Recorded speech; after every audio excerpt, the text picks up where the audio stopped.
Okay, welcome everybody to the Legislative Rules and Government Operations Committee. Today is Friday, November 22nd, 2024. The time is 9:45 a.m. And the first item, since we have guests, let's go to the guests, is to talk to representatives of the Arthur J. Gallagher insurance broker. And I think we're going to have two representatives, Colin David. I don't know if Colin David is online. Yes, can I just do the Salim Bartok? Salim, is Colin going to be joining us? Yes, he is. Can everyone hear me? Just to Yes, make sure. Yeah. Yeah, he should be. I would assume he's having trouble logging on if he's not on yet. Oh, he's on.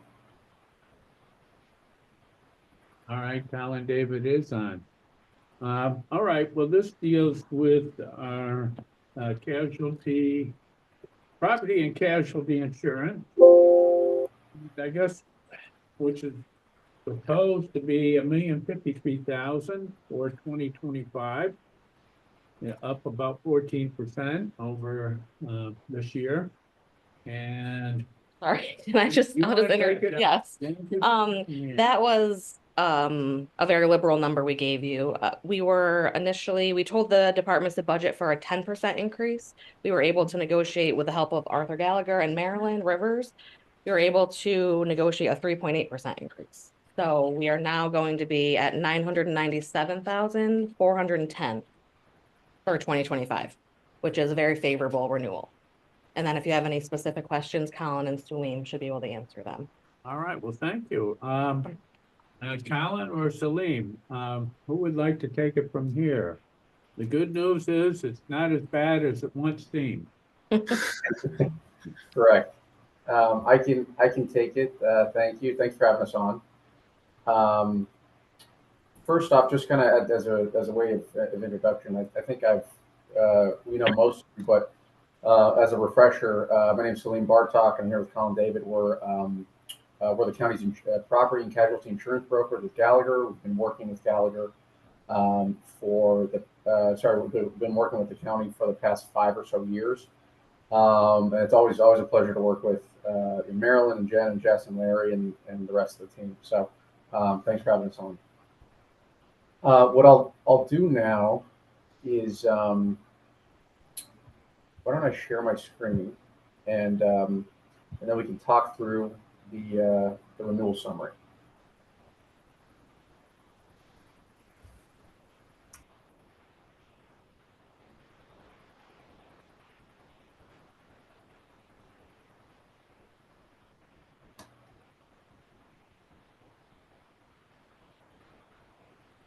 Can everyone see that? I can see it. I don't know about reading it. Okay. All right. We'll make it bigger. Hang on 1 second. Yeah, well, the old version is part of your agenda. I mean, the number. I can email, because we just met yesterday to get the new numbers, so I can email a good copy to you guys after the meeting. Is that better? If you look on the west side, yeah. Is that better? No. It's bigger, but still a little blurry. Still blurry. Okay. How about that? So is this blurry still? And everything is going to be the same as what you have printed here, except for general liability, which is your second line, and the total at the bottom, I believe. Correct. So if maybe we can just talk about that. Okay. Is it still blurry? I can see it, but I think it's probably the best we can do, why don't you just go ahead? But like I said, if maybe you can just, the only line that changed is that second, the general liability. We increased that to a $25,000 deductible, which Sure. brought the premium down. And then everything else is the same as what you have in front of you.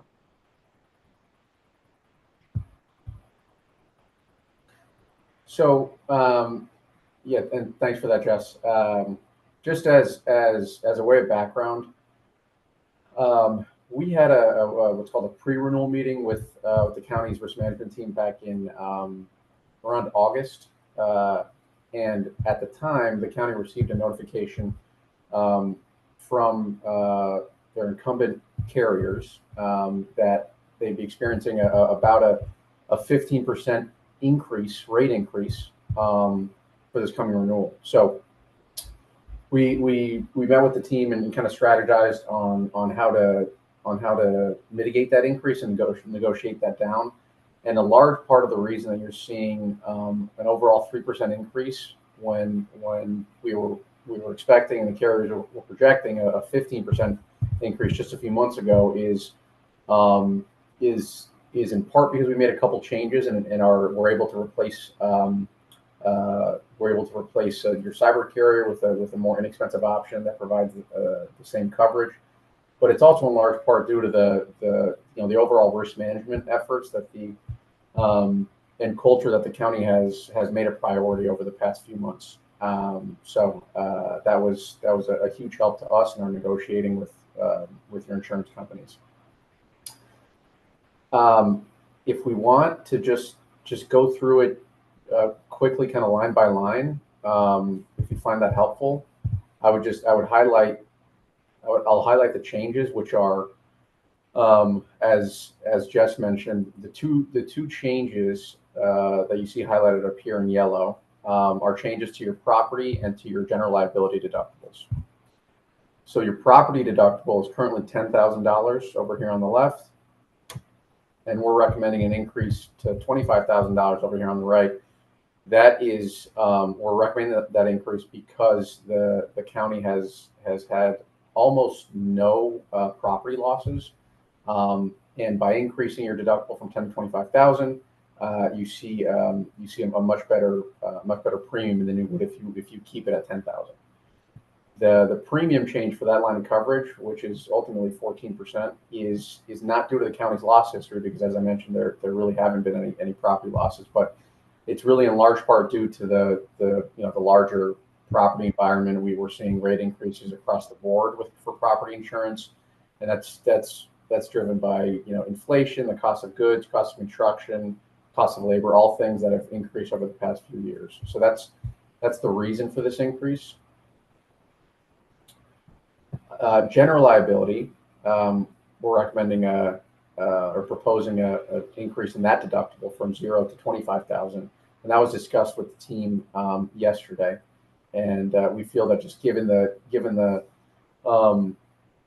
emphasis that the county has placed and will continue to place on risk management and making sure that claims are closed out efficiently and diligently, that increasing that deductible of 25,000 to offset some premium increase, ultimately it would result in about a 1.5% premium increase if we go with this $25,000 deductible. Again, makes sense given the county's commitment to making sure that the claims frequency and severity comes down over the next few years, and we're making sure that claims don't happen as frequently, so the county isn't paying money out of its own pocket to cover those claims. All other lines of coverage below that, which I'm highlighting here in orange, all of those will remain unchanged, right? So those will all remain with Travelers, as will property and general liability up here, and the deductible levels will also remain the same. Now I'll just bring your attention to two lines of coverage, which are here: auto liability and auto physical damage. These are really the lines of coverage where we saw the steepest rate increases. And this was almost exclusively driven by the fact that the county has experienced a lot of vehicle claims over the past few years. And both from a frequency standpoint and a severity standpoint. So if the county can focus on reducing both frequency and severity moving forward, then those rate increases will come down, and ultimately premiums will come down with it. But that's really the line of coverage that the county is struggling with the most, is auto liability and auto physical damage. And just to kind of put things into perspective, we put together what's called the loss ratio, which is essentially just what are you paying the insurance company versus what are they paying out in claims over a 5-year period. And for auto liability and auto physical damage, the county has a 99% loss ratio, which means that the premium that you're paying is pretty much break even with what the carrier has paid. What would be considered a favorable loss ratio is below 30%. So we're quite a ways away from that, and that's really a big part of the reason that you're seeing the rate increase for those lines jump as much as they did.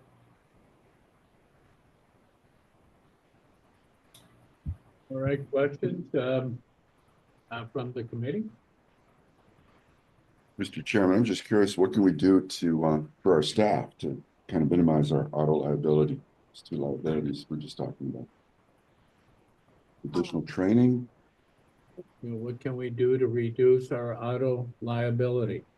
Well, that's a question for. We are in the process with Maryland and the county attorney's office doing a vehicle and travel, updating that policy. And we offer annual driver improvement training online. Is there anything you want to add to that, or we're in the process of. Come to the table. Sorry. So, okay, could I interrupt for a second, Mr. Chairman? Yeah, sure. So just for the benefit of the committee, Marilyn Rivers is our new property and casualty risk manager. And you heard it mentioned twice that our efforts in risk management have increased over the last few months. And you all know Jess and her team. They do phenomenal work.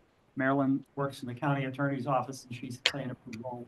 She's played the role in helping get our rates down. So I think we'll work together to come up with a risk management plan, for auto issues. Yes. We have a request out to Travelers Insurance. We have a working group that is working on compiling all of the county vehicle use policies. There are 6 of them. We're compiling them into one comprehensive policy. We will be working with Travelers to really come into our organization. It's all free, to offer some additional free training. It's teamwork. We're going to be putting that policy through in a comprehensive manner as soon as it's adopted, hopefully by the Board of Supervisors and by this group, by the Personnel Committee group. So it's going to be an active program hitting boots on the ground first and second quarter to help reduce those costs. Okay, thank you. Other questions from committee? Just a comment. A lot of, excuse me, a lot of our individuals are driving what isn't their own personal vehicles, and they're traveling to home visits in very rural, less than Route 87 type of roads, and it's going to happen. Training is certainly enhances or reduces the instances that might occur, but some of the they just happen because they're traveling on rural streets, less than perfect roads throughout the year, during the winter time, and the vehicles aren't always equipped for those types of roads, whether it's descending or traveling up a hill or a windy road along the river, that type of stuff. So, Correct. Any other thoughts from the committee? All right, privilege of the floor. Oh, yes. Yeah, I mean, I think my colleague makes a very good point, and that is when you do your evaluation, I think that we should also do an evaluation of vehicles that are being driven and when they're being driven, particularly in the weather. Okay. And, it's a,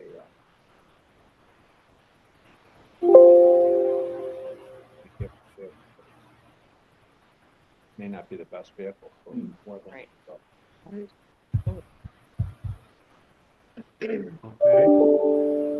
Or any thoughts or questions from other than committee? Seeing none. This is an action item.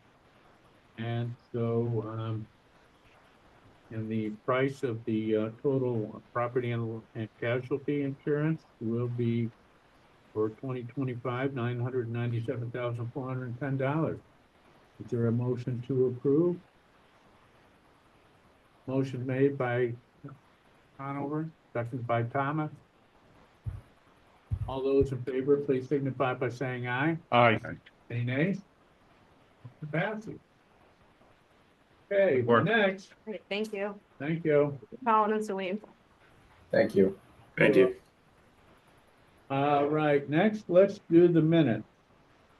Approval of the minutes, that's the October 29th, legislative rules and governmental operations, any comments? Yes, No. put forward, I understand. Okay. Put forward by Supervisor Driscoll, seconded by Supervisor Wild. All those in favor of the, any discussion? Having none, I'll put it to a vote. Those in favor of the minutes as presented, please signify by saying aye. Aye. Any nays? Minutes pass. Next and last item. Let's see, Carrie and Linda, county clerk and deputy. Want to please come forward? We have one item, transfer of 100 from public records, salaries part-time to public records salaries overtime. All right, Carrie. It's pretty self-explanatory, just looking to transfer $100 from public record salaries part-time, which there's plenty of funds in, to public records salaries overtime, just to cover any overtime expenditures through the end of the year. Thank you. Any questions or thoughts on behalf of the committee? Seeing none, privilege of the floor. Any non-committee members wish to share thoughts on this matter? Seeing none, let's move to, it's an action item. Let's move to approve the request. Is there a motion to do so? Motion made by Supervisor Thomas, seconded by Supervisor Conover. All those in favor, please signify, any further discussion? No? All those in favor, please signify by saying aye. Aye. Any nays? Passes unanimously. Anything else for the good of the order for the Largo Committee? Yes. Just a quick question. Supervisor Grotke. Yeah, just a quick question. This was a transfer of $100. We've had similar ones for small amounts. Is there any amount that we can set as a threshold that department heads don't have to come to the committee? I like that. Administrator Taflon. Thank you, Mr. Chair. I would like that as well.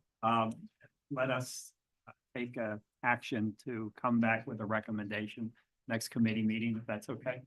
That'll be right after the first of the year. Good suggestion. Having nothing further, how about a motion to adjourn? Motion made by Conover, seconded by Thomas.